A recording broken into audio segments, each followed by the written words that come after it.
sa Papa Dudut Stories, ikaw ay hindi nag-iisa.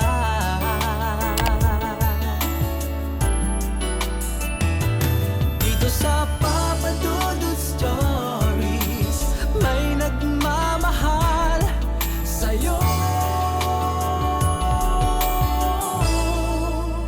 Papa Dudut Stories,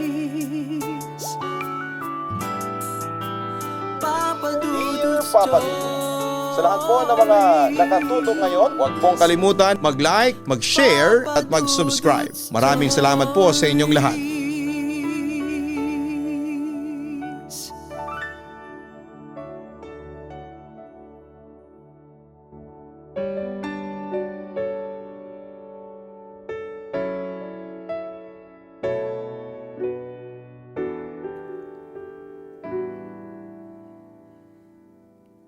Kumusta kayong lahat?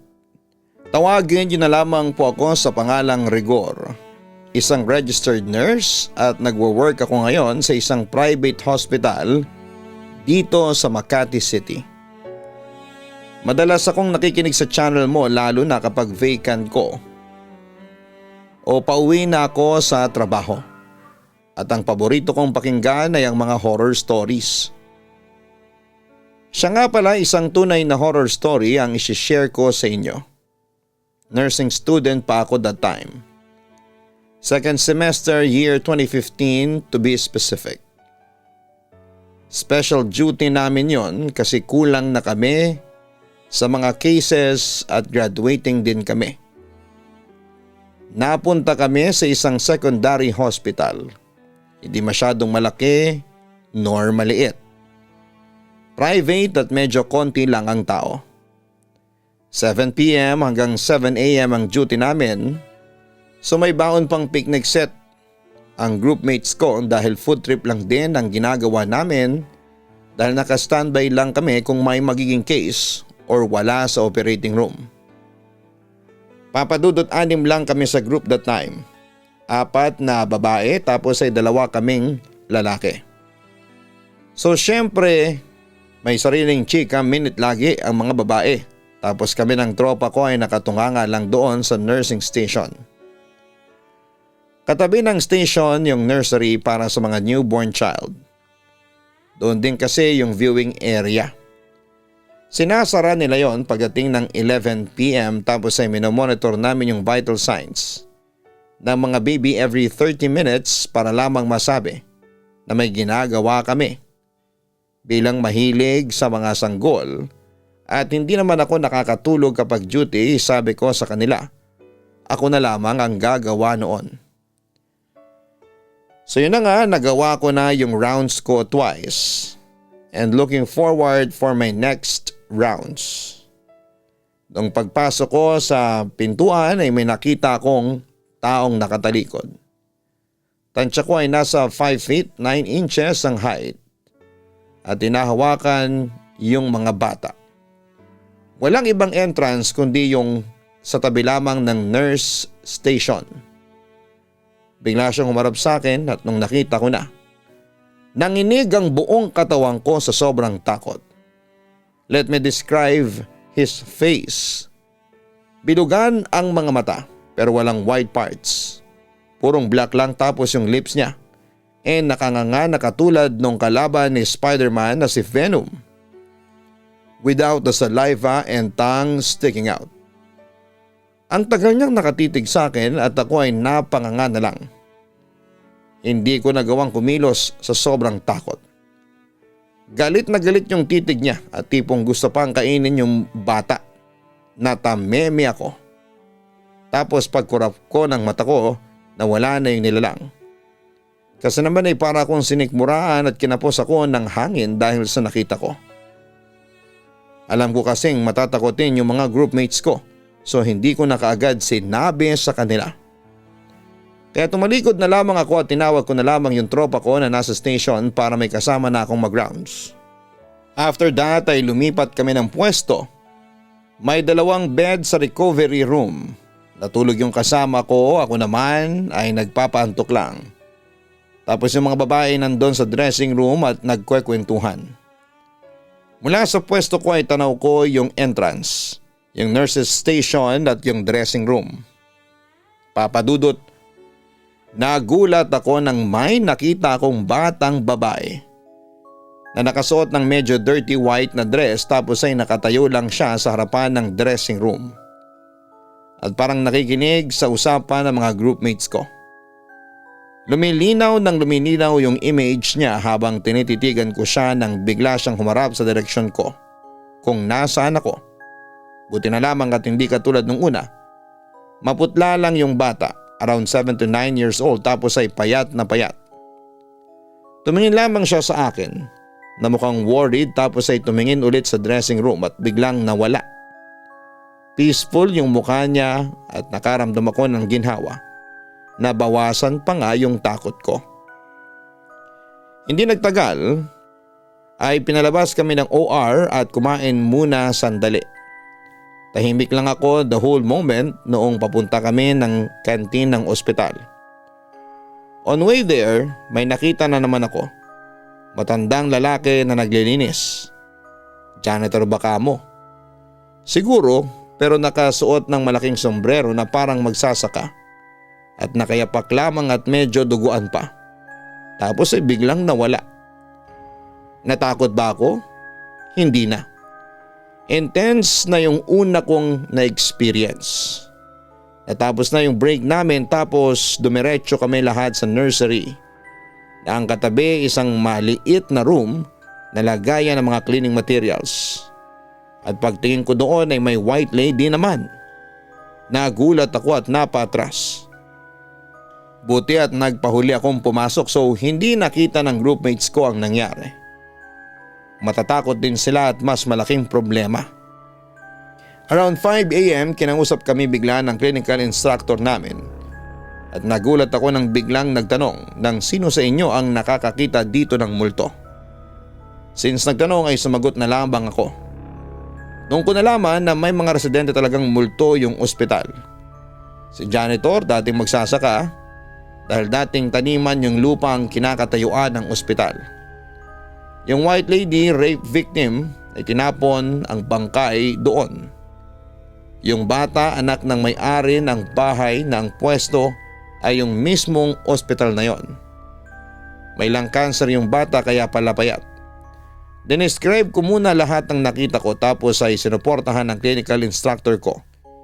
Yung sinabi ko so meaning nakikita din niya yon.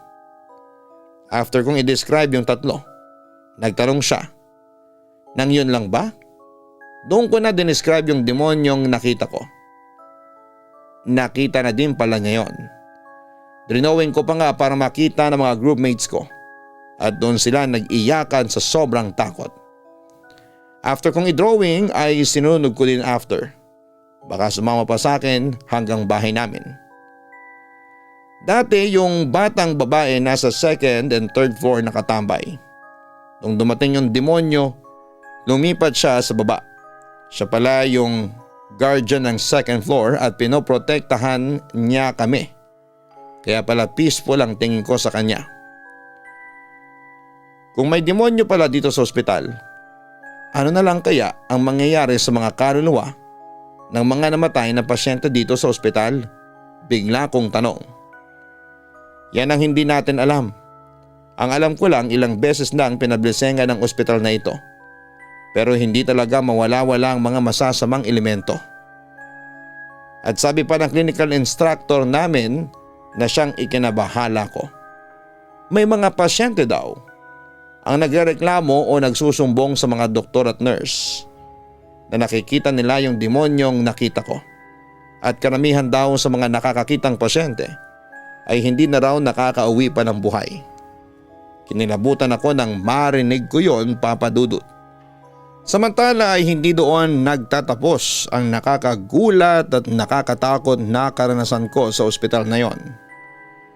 Merong isang kwartong bihirang gamitin sa third floor, room 316. Isa itong lumang kwarto sa dulo ng pasilyo. Mas malaki kesa sa iba dahil dating ward ito bago hinati ang ospital sa mas maliliit na kwarto. Ayon sa matatagal nang nagtatrabaho dito, May dahilan kung bakit hindi ito madalas gamitin. Ilang beses na raw na may mga pasyenteng inilipat dito na biglang lumalala ang kondisyon. Kahit pa gumagaling na sila, ang iba ay hindi makatulog dahil sinasabing may halimaw daw ang bumubulong sa kanila tuwing madaling araw. May ilang pang mas malalang kaso. Isang pasyenteng natagpuang nanginginig sa takot sa isang sulok ng kwarto.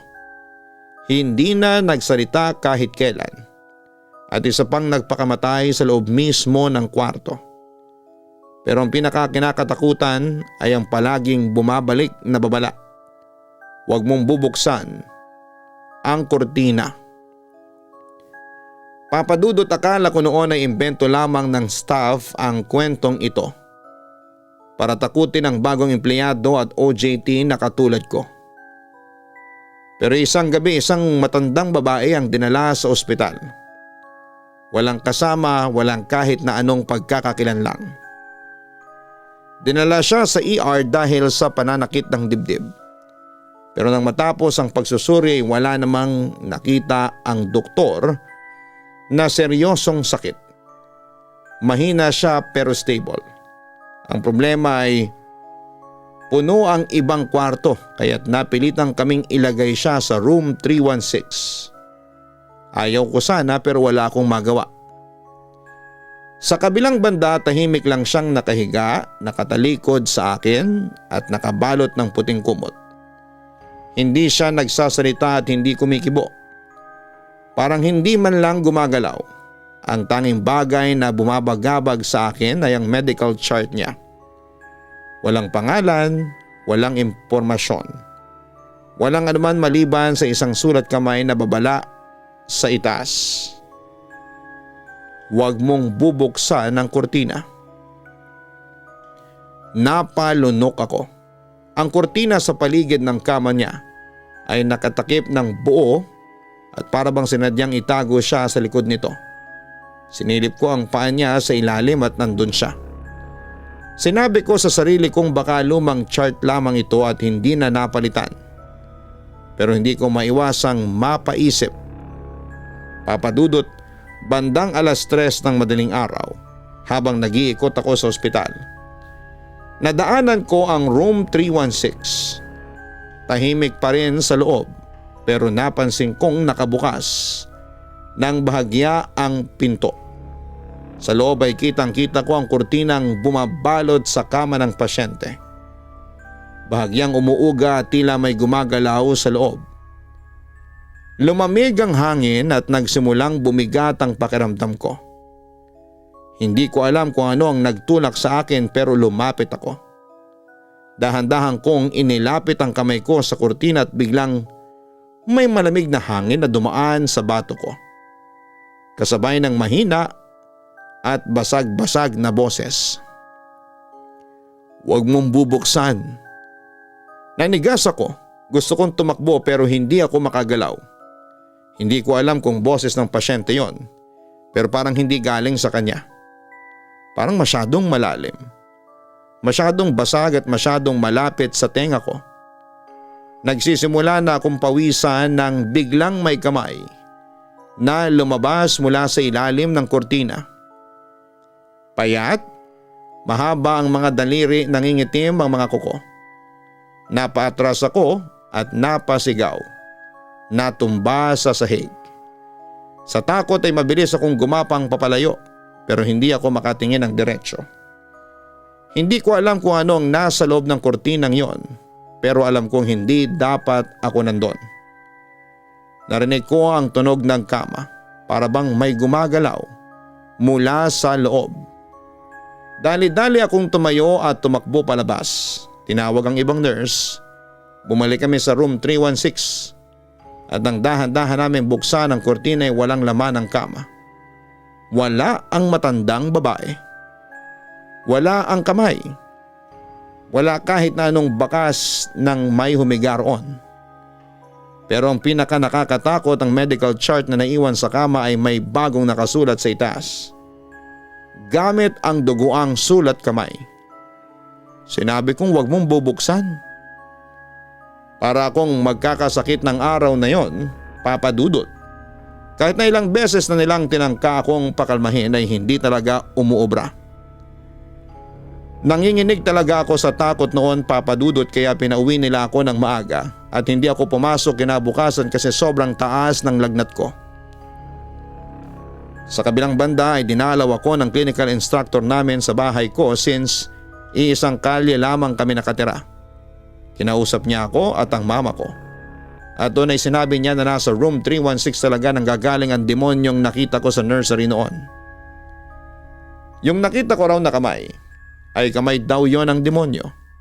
Dahil sa kwentong yon ay sinabihan ako ni mama na huwag na akong mag-training sa ospital na yon. Pero syempre tumutol ako.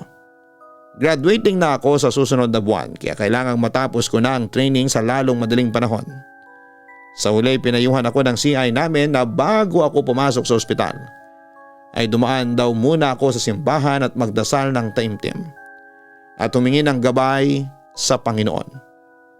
Kaya kinabukasan ay yun na nga ang ginawa ko. Kaya pagdating ko sa ospital ay ang gaan-gaan ng pakiramdam ko. Pero syempre hindi naman araw-araw ay makakapunta ako ng simbahan. May pagkakataon kasing nagagahol ako dahil sa traffic. Kaya wala na akong choice kundi dumiretso agad sa ospital. At isa sa mga night duty ko ay hindi ako nakapunta ng simbahan. Kaya isang kababalaghan ang nangyari sa akin. Na-diagnose si mama na may pancreatic cancer. Nasa stage 4 na yung cancer niya. Medyo malala na noong nalaman namin.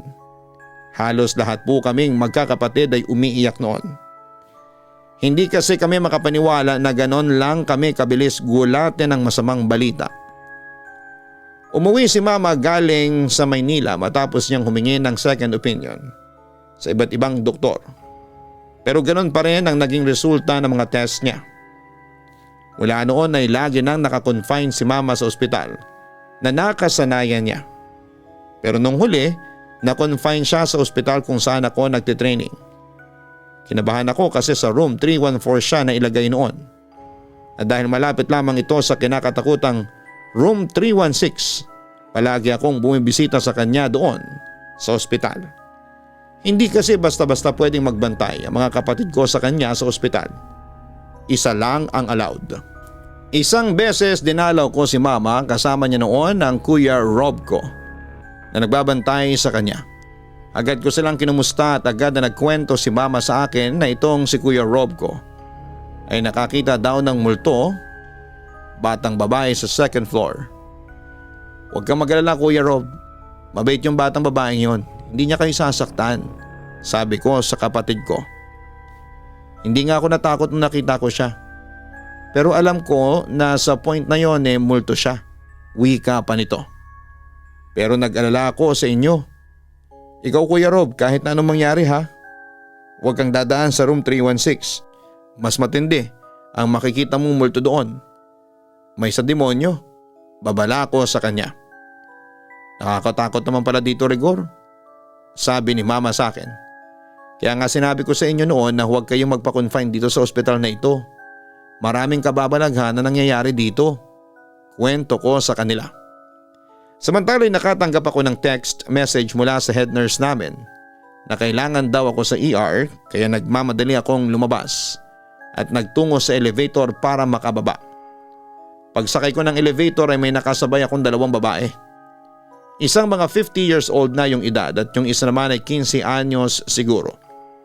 Tatlo kaming nasa elevator noon, yung babae mukhang 15 anyos ay bumaba sa second floor habang ako ay sa first floor. So dalawa na lamang kaming naiwan. Pero papadudot noong nakarating na kami sa first floor. Nilangon ko yung katabi ko at biglang nawala. Kinilabutan akong masyado. Tatlo lang naman kasi kaming sakay noon, imposible namang hindi ko napansin na buwaba yung matandang babae. Sa kabilang banda, bago matapos ang duty ko ay bigla na lamang nagkagulo sa third floor. Tapos isang kaibigan kong trainee ay patakbong lumapit sa akin. Agad akong kinabahan nang makita ko ang reaksyon niya. Rigor ang mama mo, nag-aagaw buhay. Agad-agad akong tumakbo papunta sa third floor. At doon ay naabutan kong sinusubukang i-revive si mama. Nakita ko mula sa lifeline machine na mahina na rin ang kanyang vital signs. Pababa ng pababa. Tinanong ko kay kuya kung ano ang nangyari pero hindi ko makausap ng matino si Kuya Rob kasi iyak lamang siya ng iyak. Kaya hindi ko na rin mapigilang umiyak. Hanggang sa yun na nga Papa Dudut, tuluyan nang bumitaw si mama at namatay siya bandang 3:00 ng madaling araw. Para akong nabuhusan ng malamig na tubig noon. Nanginginig ang buong katawan ko dahil hindi ako makapaniwala na patay na ang aming ina. Kaya agad kong tinapos ang duty ko at sumama na ako noon sa mobile para dalhin ang labi ni mama sa punerarya. Habang nasa punerarya ay doon nagkwento si Kuya Rob. Nagising daw siya sa pagkakatulog nung kinalabit siya ni mama. Tapos nung tinanong daw niya kung bakit, natatarantang sumagot si mama na may nakikita daw siyang lalaking halimaw. Nang pinadescribe ni Kuya Rob kung ano ang itsura ng halimaw ay sumakto ito sa demonyong nakita ko noon sa nursery. Kinilabutan ako. Ayon pa sa kapatid ko ay nagsimula na daw mataranta si mama dahil sa takot kaya natataranta na rin noon si kuya hanggang sa nangisay na lamang daw si mama.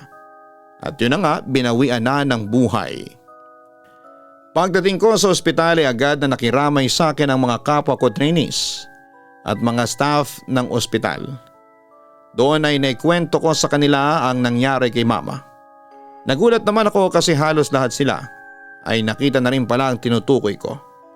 Hindi na lang daw sila nag-react kapag nakikita nila ang demonyong yon dahil natatakot sila na baka sila naman ang biktimahin noon. Dagdag ng CI namin na nagpapakita daw ang demonyong yon sa mga taong malapit ng mamatay. Kaya takot na takot ako noong sandaling yon, and at the same time ay nalulungkot ako kasi hindi umabot si mama sa graduation ko. After ng libing ni mama ay natapos din ang training ko sa ospital na yon at makalipas ang 1 buwan. Nagtapos na ako ng kolehiyo. Wala man si mama noon pero ramdam na ramdam ko ang presensya niya na masaya siya sa nakamit kong tagumpay. Samantala makalipas ang 1 buwan, inoferan ako ng trabaho sa haunted hospital kung saan ako nag-training pero nag-decline ako. Ayaw ko na bumalik pa sa ospital na yon.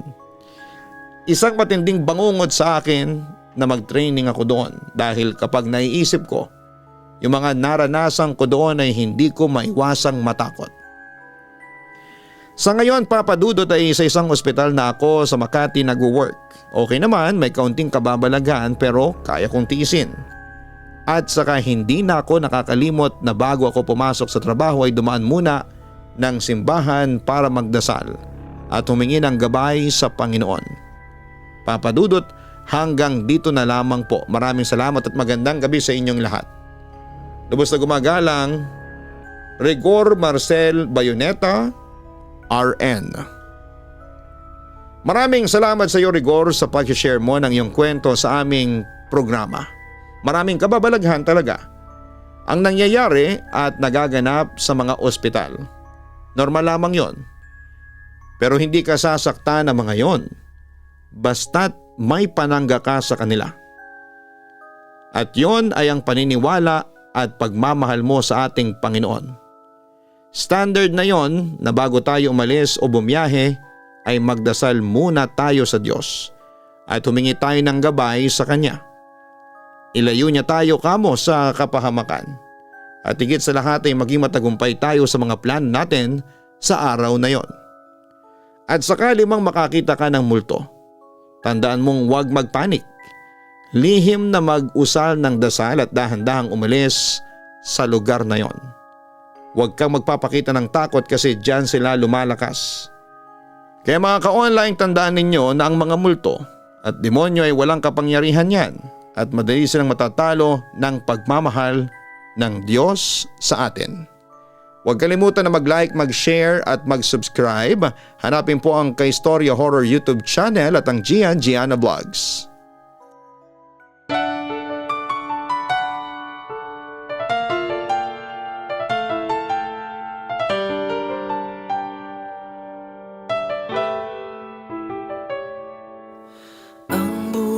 Ay mahiwaga, laging may lungkot at saya. Sa Papa Dudut Stories, laging may karamay ka.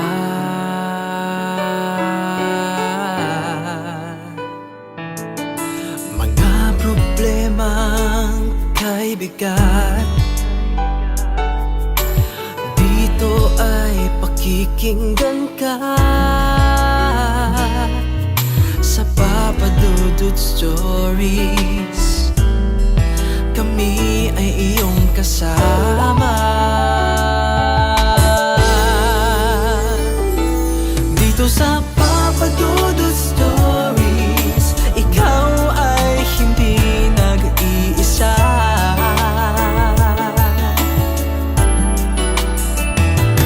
Dito sa Papa Dudut Stories, may nagmamahal sa'yo. Papa Dudut Stories, Papa Dudut Stories, Papa Dudut Stories.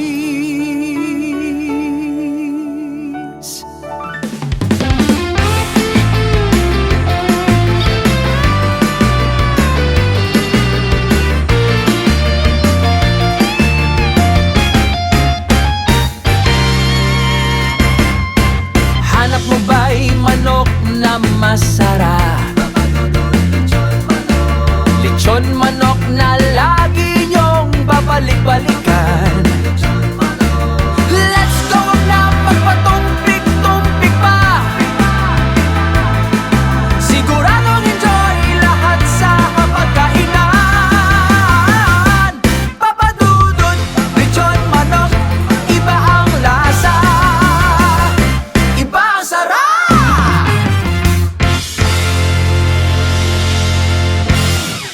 Hello mga ka-online, ako po ang inyong si Papa Dudut. Huwag kalimutan na mag-like, mag-share at mag-subscribe. Pindutin ang notification bell para mas maraming video ang mapanood ninyo. Maraming salamat po sa inyong walang sawang pagtitiwala.